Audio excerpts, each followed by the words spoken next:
this works out. So a little lighting.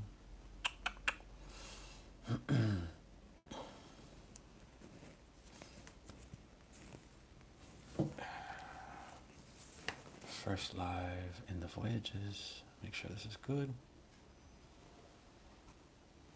Live from Futuna.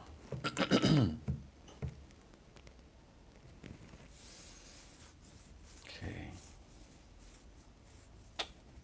Let's see.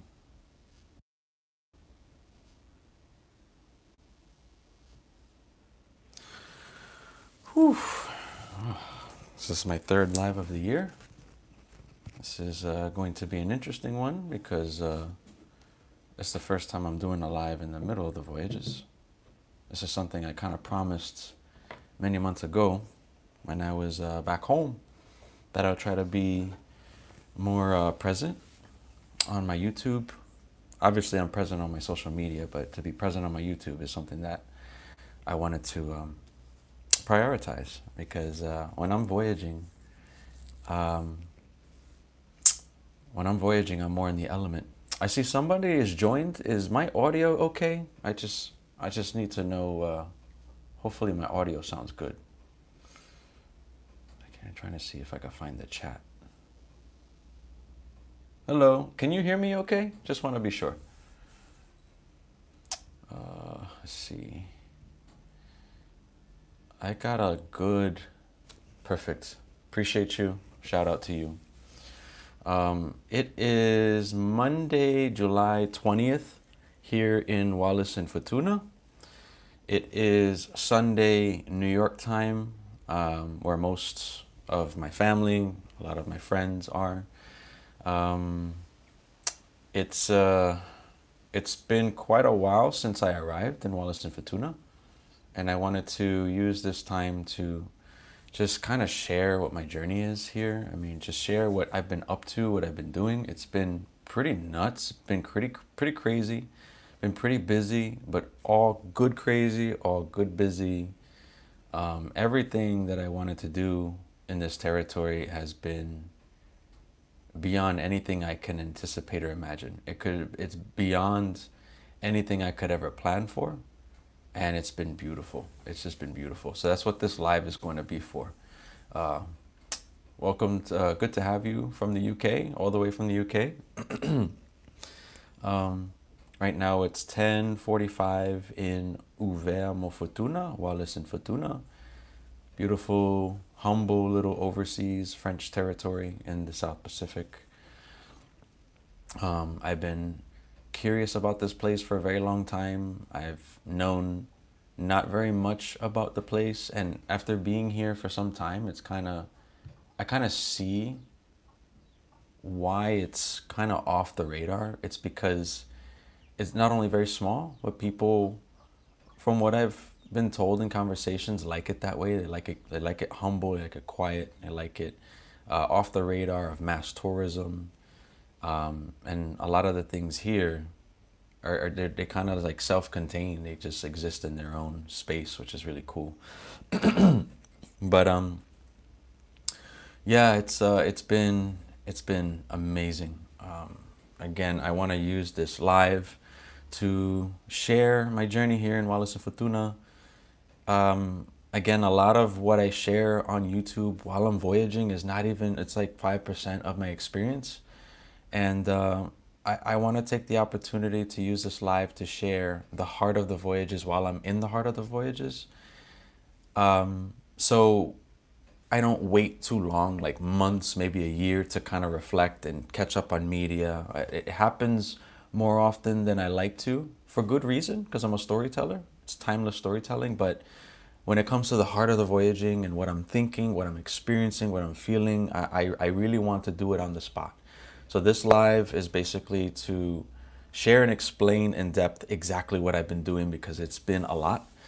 And I also want to use this live, because YouTube lives get published permanently, to use this as a vlog and as a means to dice up for storytelling later for Instagram Reels and TikToks that talk about my time here.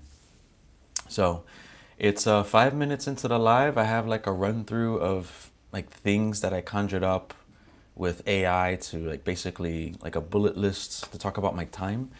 I am open to questions. I'm open to feedback along the way.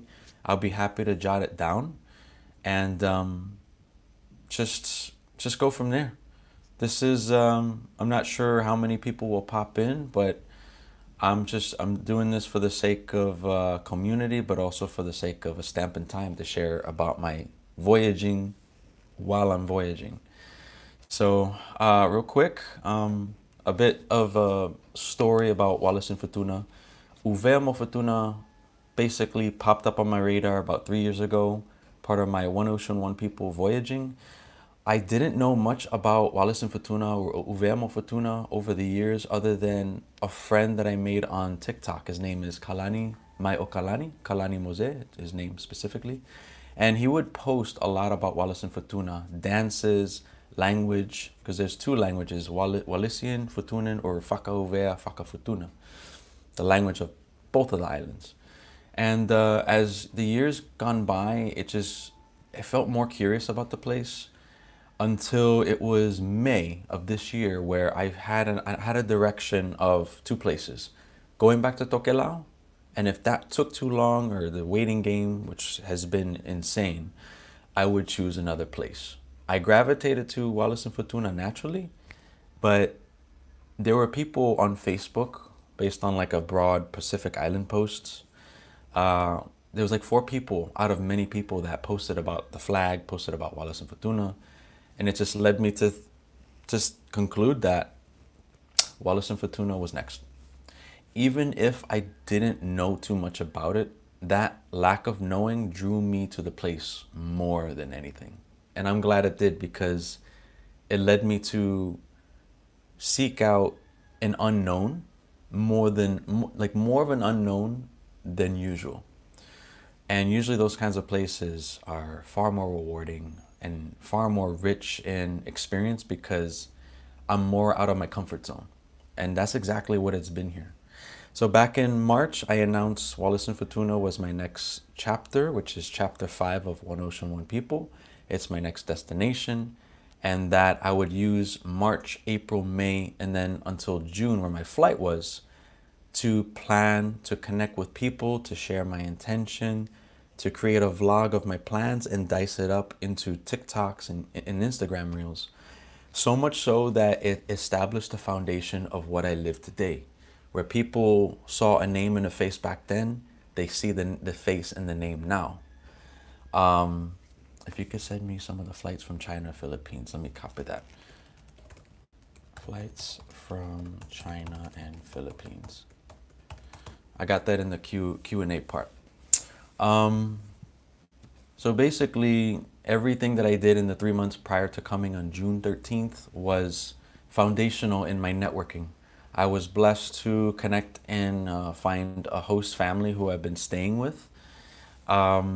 I've been blessed to make some connections who I would later meet, who basically it allowed me to navigate Uvemo Futuna much easier and effortlessly, while my efforts are just now to get storytelling, to meet with people to sit down with, to go on canoe, to go see tapa, etc.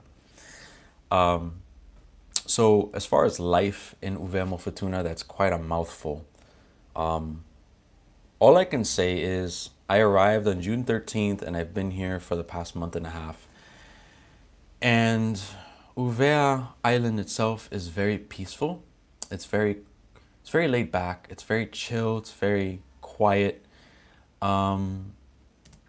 It's very different from other islands I've been to, but it's very familiar to other Pacific islands. Couchsurfing is added to the Q&A, so I'll answer that at the end of the Q&A. It's very quiet here.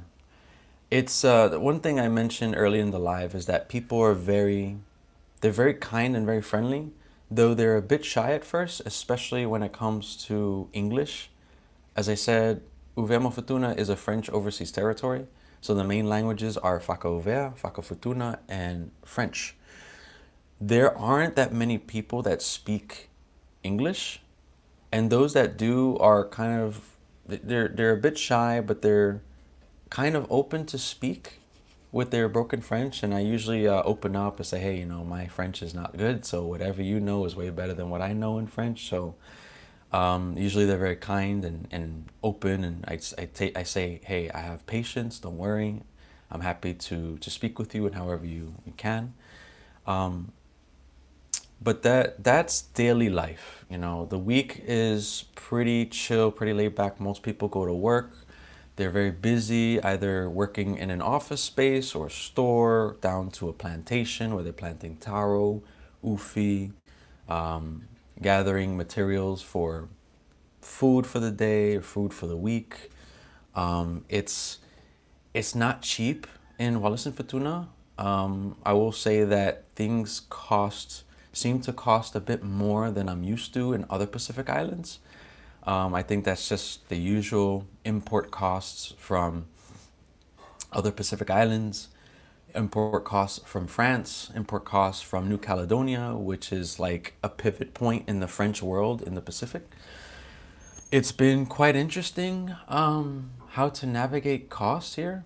But again, it's more of like playing my part, playing my role with my host family and shared cost of food and goods around the house. And but I noticed that any time that I do spend money, I calculate the cost from Central Pacific franc, and I'll show you the money, which is actually really, really pretty. So the Central Pacific franc is the money they use in all of the central or the Pacific territories of France. So you're talking about Tahiti, you're talking about New Caledonia, and Futuna. So if you go to any of these three in one trip, you'd basically be spending the same currency. And all I got to say is that the money is beautiful. So what I've calculated is that every 1,000 is almost like $10. Every 1,000 franc is like 10, like 10,000 is like 100, and etc. So this is the currency of Futuna, New Caledonia, and Tahiti. As I said, it's pretty pricey here, but I manage pretty well as far as like food goes. Again, the cost of food goes alongside the price. For me, as I joke around with people across the Pacific, I love the ancestral food. That's basically banana, taro, breadfruit, anything from the land and the ocean. So fish. The other day had octopus, which was like. As far as hosting goes, I've been blessed with a host family. I've been living with them since. I will be here until the duration of my stay, which is going to be August 29th. They have been good to me. They've been looking after me. It's almost like a sense of family, like I've been adopted. I've been called the Mokopuna, which is like the son of the grandparents I'm with. I call the grandparents of the family my Uvan grandparents. Their name followed by Uver, which is like you're my grandpa Uver, my grandma Uver, in reference to my grandparents back home, whom I'm also very close to. So personally, it's been a very nice touch to the Voyages, as I'm close to elders as I am to my elders. And as I like to say, my home is the pillar of my experience, and my home in Uver has been a true pillar in my entire experience. They blessed me with a roof over my head, a place to do what I do, a home base to go out and storytell, to voyage, to meet people. They've taken care of me, looked after me with food. They've taken me on drives. They introduced me to people themselves via storytelling, which keeps the authenticity of One Ocean, One People at its highest. And it's just been great. It's again, it's a link in a big chain that is Oceania. This hospitality, this love, has been a familiar theme I've experienced in Hawaii, in Samoa, in Tokelau, in Kiribati, Tuvalu, Tonga, etc. But it's its own unique place in that chain. As my friend Kalani Mose said in an interview, Uvea Futuna is like the long-lost cousin of the Pacific. And I can see why. because, like I said earlier, Uveans, and I would maybe say Futunans, they're very content with being in their own space, their own place. They do their own thing. They have celebrations internally as a show of pride internally, not so much projected out in the world, not so much projected, this is who we are. Uveans and Futunans, from my impressions, they know who they are. They're proud of who they are, and that's good enough for them. Though I will say, yeah, there are plenty overseas, especially in France, New Caledonia, New Zealand, in Tahiti. The show of pride is definitely there, unlike other Pacific islands. But they are very humble, they're very kind, and they are very welcoming, like I've been used to in the Pacific. And that's something I wanted to see firsthand, and I've been blessed to be able to do so. So, as far as hosting goes, I'm going to answer a question about couch surfing. I've done a lot of couch surfing in my life. I've done couch surfing all across the US, all across Europe, maybe once or twice in the Pacific, and many times in New Zealand. I would say couch surfing doesn't really exist here or anything of that sort. It's more of you come and you stay in a Airbnb or hotel or accommodation, or you stay with family, or you're invited by family to stay with them, as has been the case with me.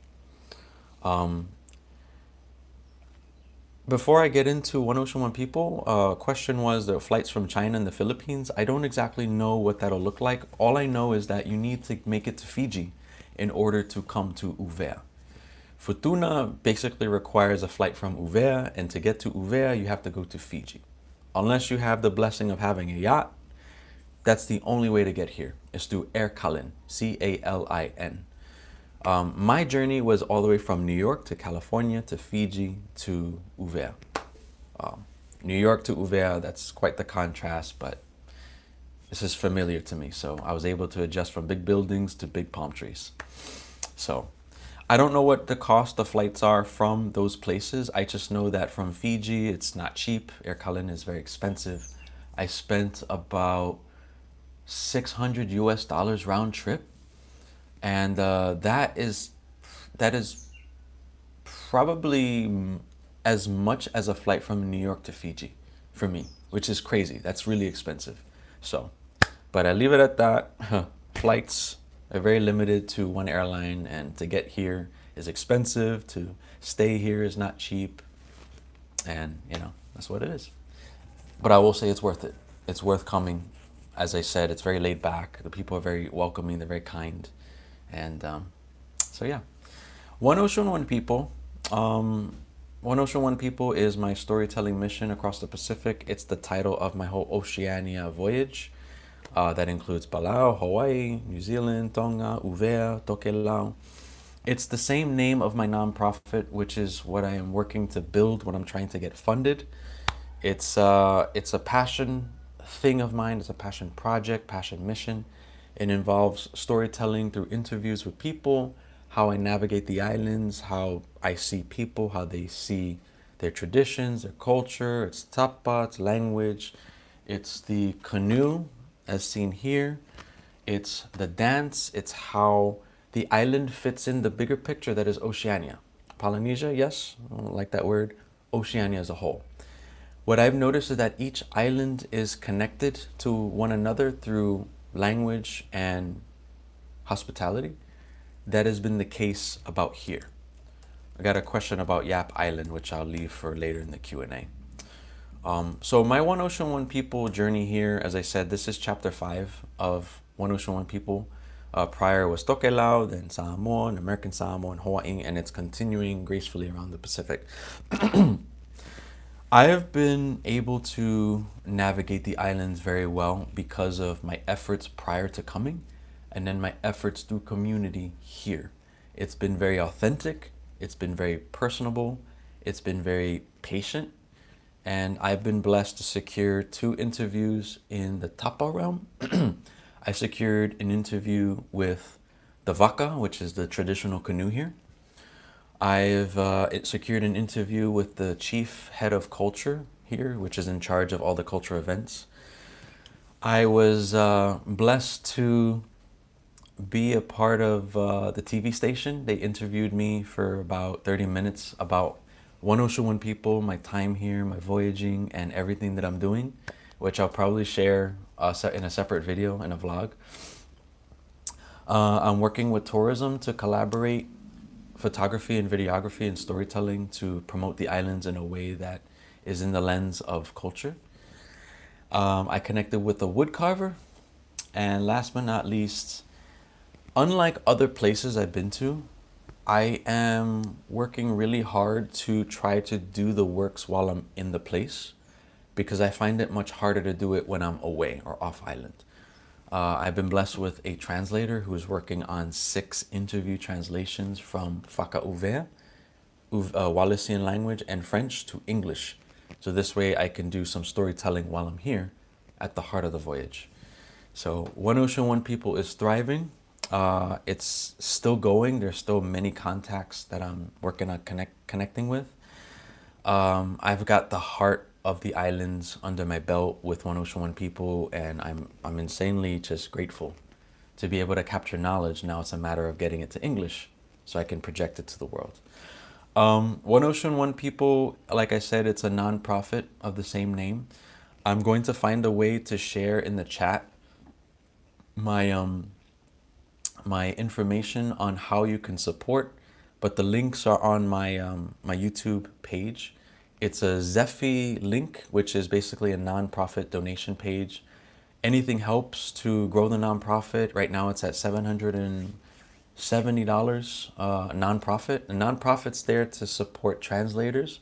It's to support other storytellers, filmmakers, guides that take me around the islands, to support them through stipends, through checks, but especially translations. That's my biggest challenge. That's the hardest. That's the hardest part of One Ocean One People. But so far it's looking good. I have a lot of support. It's just a matter of securing the funding. So if anybody wants to support, I will try to put the link somewhere on my phone, and try to do that somewhere in the chat. Behind the scenes, I will say that the behind the scenes in Uvermo Futuna is like a story in itself. I've complained several times, and I say complain lightly, that I wish I had meta glasses, because if people saw the day-to-day, the moment-to-moment, the in-betweens of record on my phone and my camera, people would gravitate to understand what exactly I experience so much more, because the interactions that I have behind the camera are beautiful.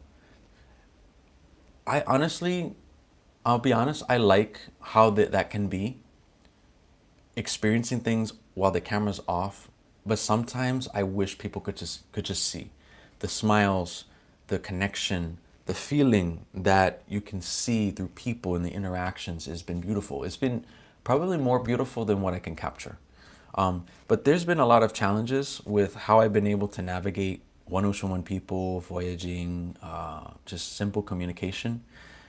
As I said, this is a French overseas territory. They speak Faka Ouvert, Wallisian, Faka Futuna, and the island of Futuna, which is Futunan, and then they speak French.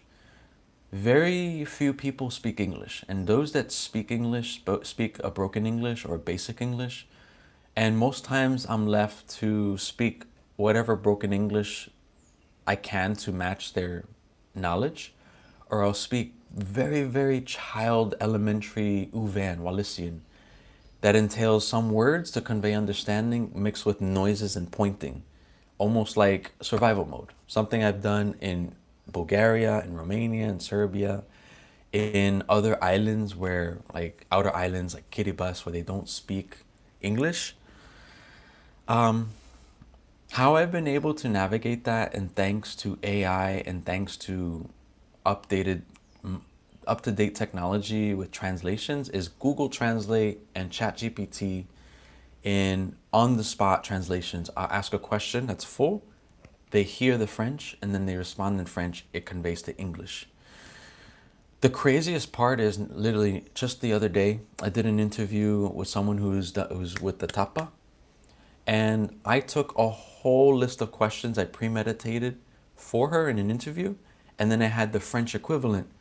On the spot with the camera in my hand, I took the French, put in a translator, had it go on a speaker in French, gave it to her. She answered in Wallisian. And then when she nodded her head that she was done, I already had the next question on the translator. That is by far the craziest, most ambitious thing I've ever done in my voyaging. It's the craziest thing I've done with One Ocean One people, holding a camera in my hand and doing interviews by myself in a place that doesn't really speak English, while successfully communicating intention, successfully communicating what I'm trying to ask, and successfully getting the knowledge in return in the native tongue, which is intentional because people can hear the language, but also those who speak the language understand it better. And it supports the language and the person with the knowledge in the end. And the best part of it all, as I said, navigating a place that doesn't speak English, I have been blessed to have that human to human spiritual connection with people. It's something that you can see and feel. And that alone, I could never convey in storytelling as much as the feeling. And that's why I want to take the time to express that that is probably the most beautiful experiences I've ever had here, is having that human to human connection despite not speaking the same language. I know that's a thing that can be had in other places, but I think doing that while doing storytelling and doing filmmaking at the same time is not easy, but I've been able to do it. And I'm excited to be able to show that authentically in my storytelling, but also to share that here, which I'll probably dice up later on in a TikTok or a reel. I do work on storytelling just like I navigate voyaging with no plan. I basically take time each day. I'm patient despite being ambitious. My first 2 weeks I had anxiety because I was excited to be here. I was excited to meet people, but there was a lot of patience involved, a lot of inquiring, talking to people, and it lined up in the past 2 weeks. With all due respect in saying this, I don't want this to come off cocky, but I basically have the community's back. I mean, the community has my back. The amount of leverage in being able to navigate storytelling and voyaging in Uvemo Futuna through people is 100% there. And I'm honestly so grateful.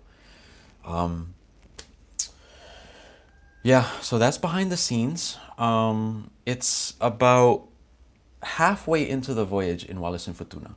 I've been here for, let's see. I've been here for, I arrived on June 13th, 1, 2, 3, 4, 5.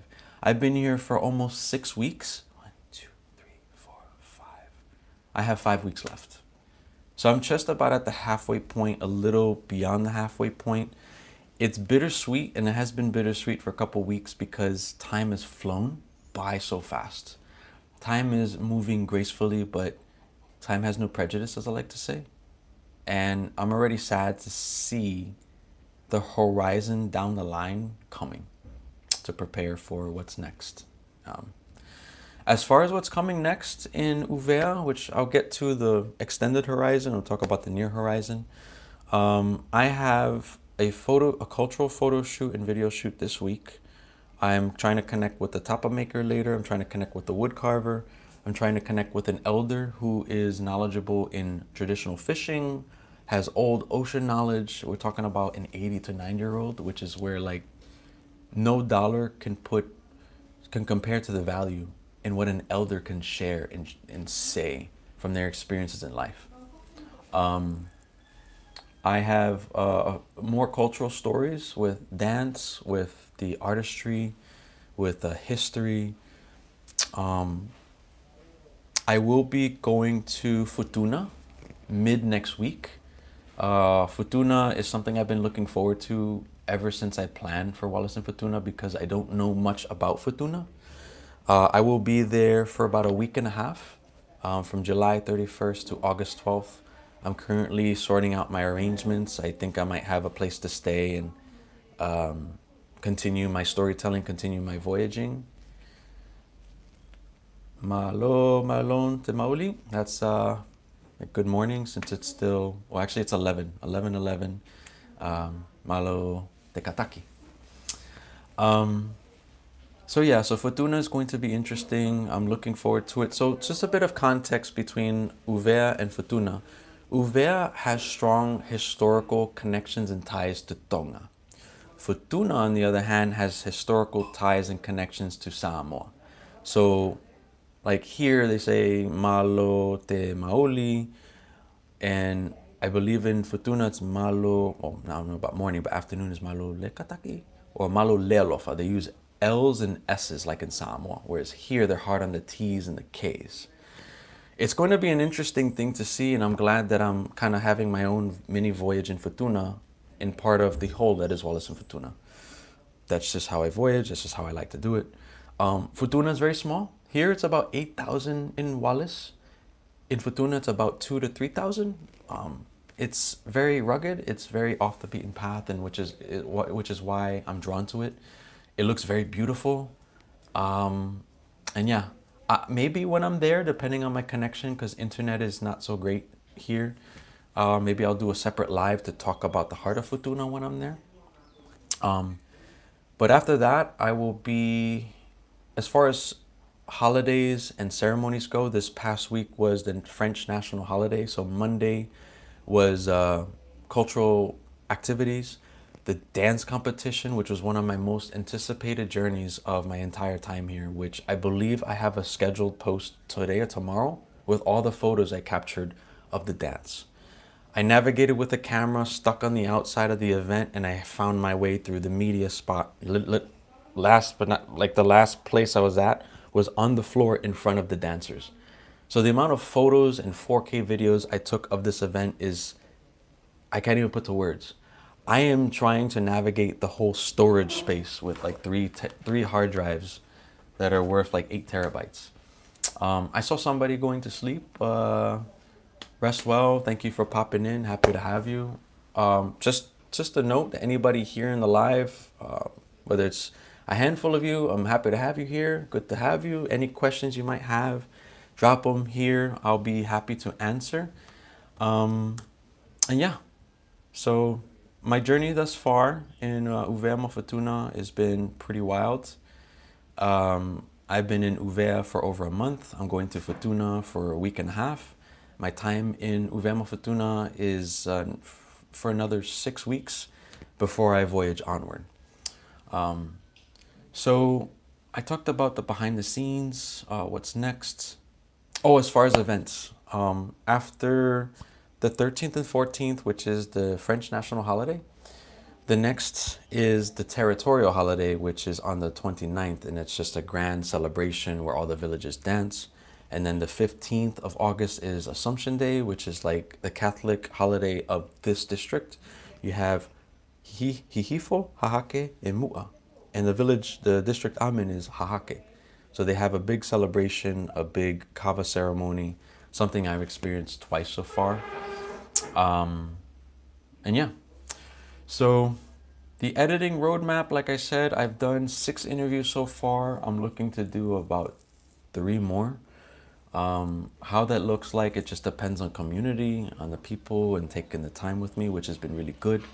I am looking to have translations done before I go so I can at least show snippets of what I've been able to capture.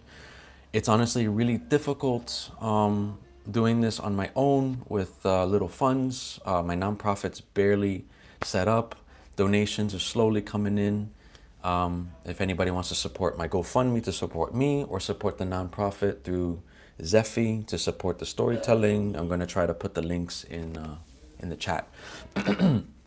But as far as what's next after Uvea Futuna, I'm still trying to figure out the crossroads, because I would have to go back to Fiji and then figure out my voyage from there. Right now, I'm 1 step away from going back to Tokelau. And once I get that approval, which has been just a freaking nightmare, which is a story in itself, basically waiting on 1 person to approve, I would basically go to Fiji, to Samoa, and back to Tokelau. Something that my heart wants to do. It's something that I've been not only yearning to do, but it's a feeling in my heart and my spirit that I want to be back in Tokelau. But it's not up to me. It's up to the handful of people. It's up to the bureaucratic side of things, which is just, again, it's a nightmare, but that's a story for another day. I will probably do another live or maybe a post on that, but that's option A. Option B is go back to Fiji, continue my voyage in Fiji. I would love to go to Rotuma, which is reflected in my Fiji vlog. It's a pretty straightforward voyage. It's a voyage where the people there, community, community has welcomed me so far. And yeah, Fiji could be the option B. I did see somewhere in the chat, maybe go outside and see the elements. I really wanted to do that for this live, and I anticipated doing that. But not only is the connection very limited, the data is very expensive. We're talking about $30 for 3 gigs. And I solely use that to pop on social media while I'm away, or use Google Translate for connecting with people, especially in interviews where I need it most. We're talking about a device that is the backbone and is this like the tiny string that keeps everything together when I'm communicating with people who can't speak English. So I would love to do an outdoor live. I think it's going to be limited to maybe quick vlogs if I decided to talk about what I love about Wallis and Futuna, or the things to do here, or what to experience. Things that I don't normally do, as because I'm not a vlogger per se, but I'm open to it so I could keep things interesting and I can explain stuff on the spot while I'm here. It's something I'm aware of, is that I'm a much better voyager than I'm a creator. A lot of times moments pass and I enjoy the day-to-day, more than like capturing, although I'm very good at capturing at the same time. And it's been a blessing to be able to do photography with this camera I invested in that made me broke when I bought it.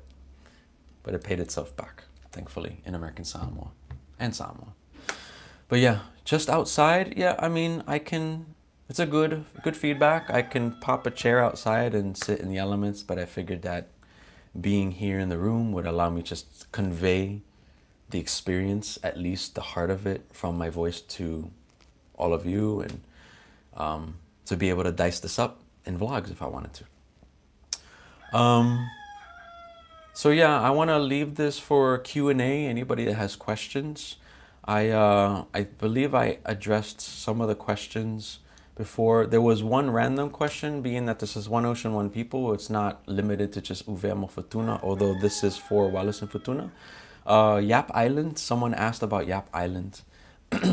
It's way down the line in the voyages, but it's getting nearer and nearer of my voyage, as I do intend to go to Micronesia, which is Kosrae, Pohnpei, Chuk, and Yap. Yap is actually my most anticipated stop in that voyage, but that's a story for another day. But Yap, yes, Yap, Palau, Kiribati, all of Micronesia is down the line. It's on the list amongst many islands. I'm just gracefully taking each island gracefully.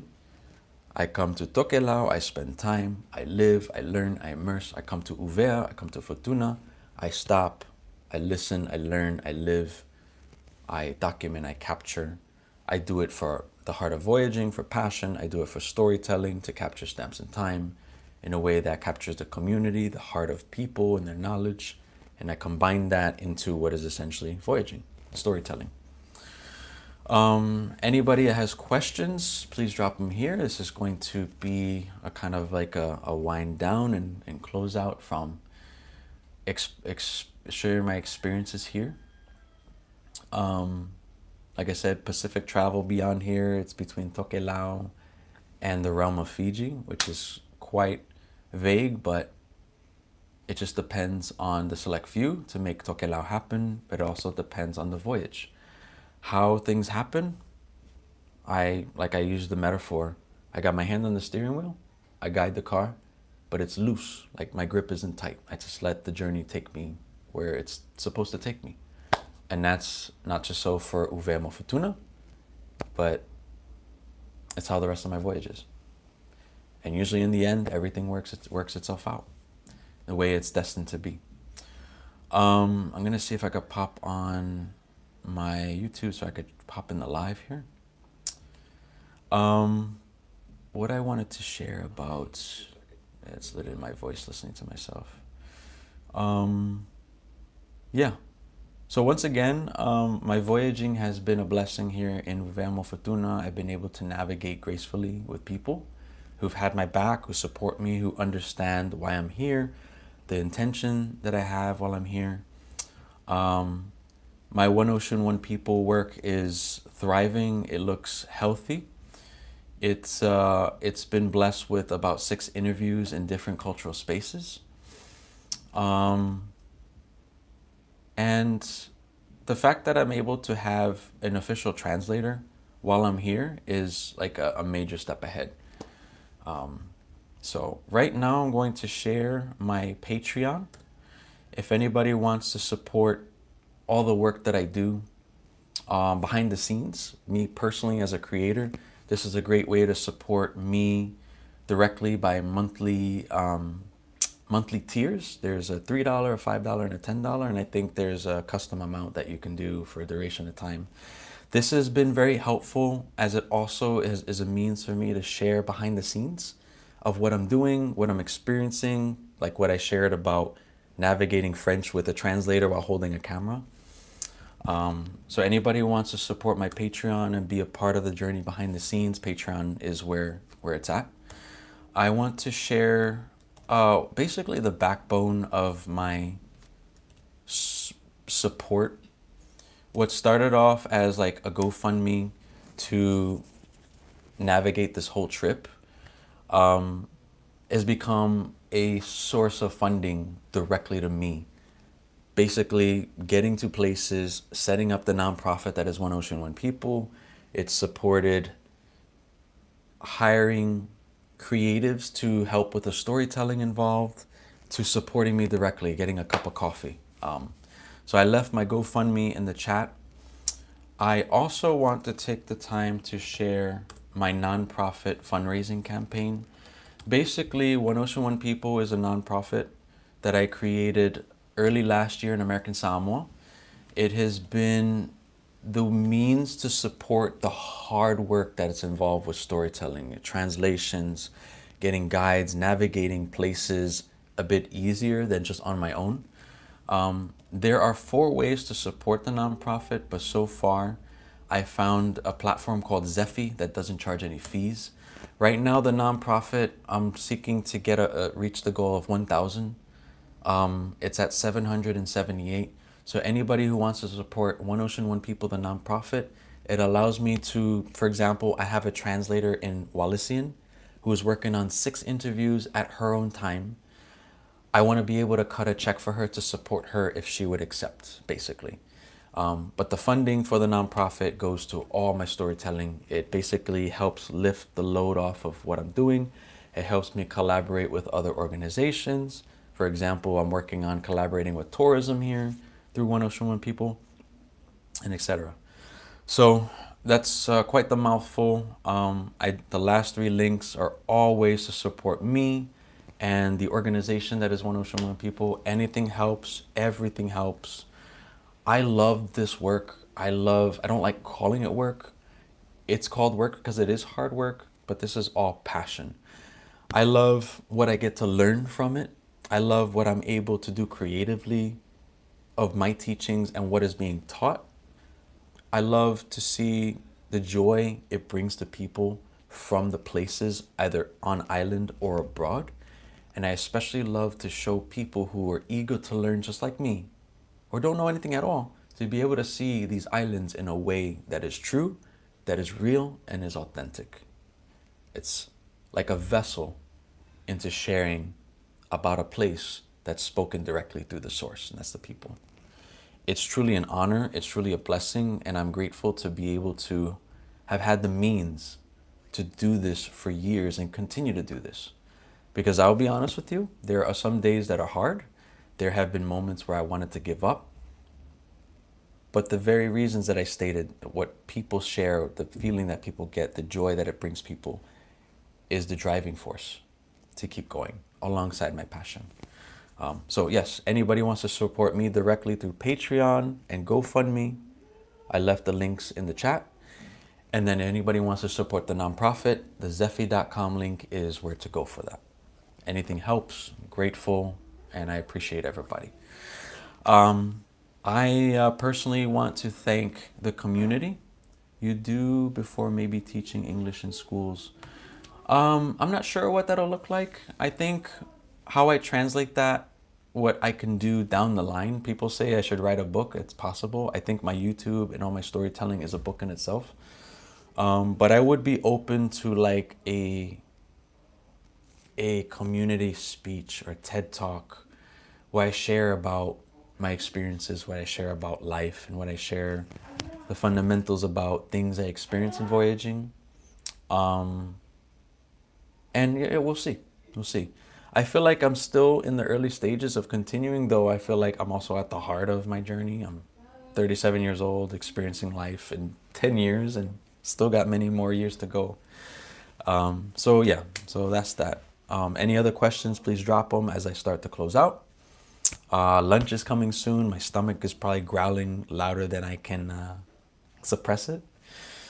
I really want to thank, if anybody is watching this from Uvea or is from here, or anybody watches this after this gets published, I want to thank the community of Wallis and Futuna, especially for having me on island, to being able to welcome me, to help me navigate the islands. But I especially want to thank my host family, the people who've taken me in here, the people who welcoming me, putting a roof over my head, allowing me the space to do this, and providing a home base to be able to storytell and voyage in both the islands.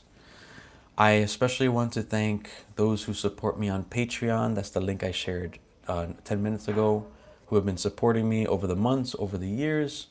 Every monthly support helps me do what I do what I love, and to be able to share my experiences. Especially want to thank those who have donated to my GoFundMe over the years, the few that have donated to the nonprofit, and just in general to anyone who supports me, period, all across social media. It's an honor. I'm grateful, and I thank you. Upcoming videos, I am trying to brainstorm what I can do while I'm here. It's very hard to sit down for hours on a computer when I'm in a place for a limited amount of time and I'm at a come and go. I get in a car to go drive, I get in a car to go do an interview, or I just go kind of just check out the place. I try not to be too much on my phone and camera, but I would love input on ideas of things I can talk about while I'm here that is fresh, that I can at least record and then post later. But any feedback, any ideas, please drop it in the chat or the comments. Last but not least, I'll say for the last time, any questions, any feedback, drop it in the chat. I did have like some honorable questions. I think I answered most of it. Let's see, language safety, favorite experiences. Okay, so I'll do a final question. My favorite experience so far, I would say, is three things. The first thing I've barely had the experience of is experiencing motu. So the big island is Wallis Island, and then there's a lagoon, there's islets, and then there's the moana, the ocean. The islets, they call motu. They're like the outer islands of Wallis. I have been able to go to motu once, but the reason why I haven't done it more is because it's just been so windy. Like, I've been wanting to fly my drone and take a trip, but the wind has been so strong. It's been an absolute no in experiencing this. But I would say that's been so far the coolest experience. The ocean, the lagoon, the islets are very beautiful. And to be able to see the main island where we are now from that vantage point has been an experience. I can't wait to do it again once the time happens and once the wind subsides. The second experience is the dance competition during the French National Day last Monday, a week ago. To be able to see the three districts come together in competition of dance, the different types of dance, the village dance, the Tokolua, which is the men and women's dance. Tokutahi Fafine, women. Tokutahi Tangata, which is the men's individual, women's individual dance. Those photos are gonna post soon. I'll try to post videos of that time on shorts so people have a glimpse, an idea of what I saw, basically right in front of me, and like one of the most perfect vantage points of photography. And last but not least, my favorite experience about Uvea is just how I've been able to connect with people. And I know that's like a cliche thing that's common across all the Pacific Islands, but I think being able to connect with people in the way I do as a Voyager, in the way I do as a storyteller with One Ocean One People, and being able to do so with the language barrier, yet having that connection, that human-to-human connection, is probably the most beautiful experience so far in Uvea mo Futuna. That's something that would be very hard to convey in words, that gives that strong 100% feeling. It's just one of those things that you feel it, you experience it, and then you convey it as best you can. I think that's been the greatest experience thus far, is the human connection I've been able to have despite not speaking the same language. I think there was one moment where it happened where it almost put me in tears because it was beautiful. It was a feeling. Humans are if you allow it, and if you set aside the obstacles, religion and politics and personal preferences and language, people have a lot more in common than you think and that we like to admit. And to be able to experience that here has been beautiful. So, I have a 50-year-old, but I come tomorrow to teach English. Good for you, man. Keep it up. I feel like in some way, my work is like anthropology, ethnology, and even sociology. But it's not something I went to school for. It's something that I'm passionate about, and especially love the Pacific continuity, the connection between the islands. This is why I keep going. My work is very respectful. It's very balanced. It's very rooted in pono. It's a Hawaiian word for balance and righteousness. It's something that I was a part of in Hawaii that's become a part of me, and I think that seeps into my day-to-day voyaging, my storytelling, and how I am mindful of everything. And I think that allows even a greater welcome into communities, as seen here in Uvea mo Futuna. So, bonus, last time I'll share and say I welcome any Q&A. I am going to start to wrap up this live. I'm so happy to pop up on here, whether I'm in my humble room or whether I'm out in the elements struggling for Wi-Fi and trying to not use up my expensive data. Wallis in Futuna has been a beautiful experience in the 6 weeks that I've been here. It's going to continue to be so for the remaining 5 or 6. It's going to live up beyond to not just the anticipation that I've had. It's already lived up to it and beyond, and it's going to continue to do so beyond that threshold. I'm grateful to everyone for having me. I'm grateful to all of you for supporting me. And again, anybody that has any feedback on what I should document, what I should share, what I should vlog, how I should vlog, I am open to suggestions.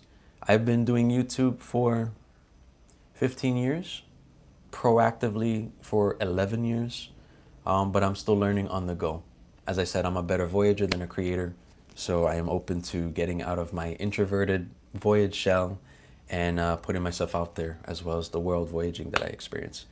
So that is going to conclude my live, Voyagers. Again, anybody who wants to support me on Patreon or my GoFundMe to support me directly, I left the links in the chat. Anybody who wants to support the nonprofit, which is one of my biggest homework assignments, being that the nonprofit is fully functioning as of April this year. It's now July. My Zephy.com link is in the chat.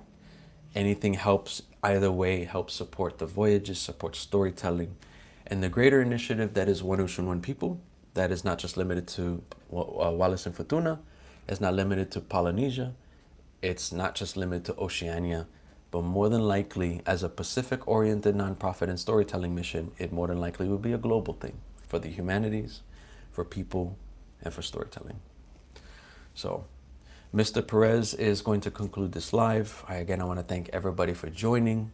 I hope there was a lot to take from this and my experience to be able to fill in the gaps and blanks of my community posts, of my shorts, and my lack of activity from larger videos on YouTube, as it's much harder to do so while I'm in the elements, especially going out in the elements.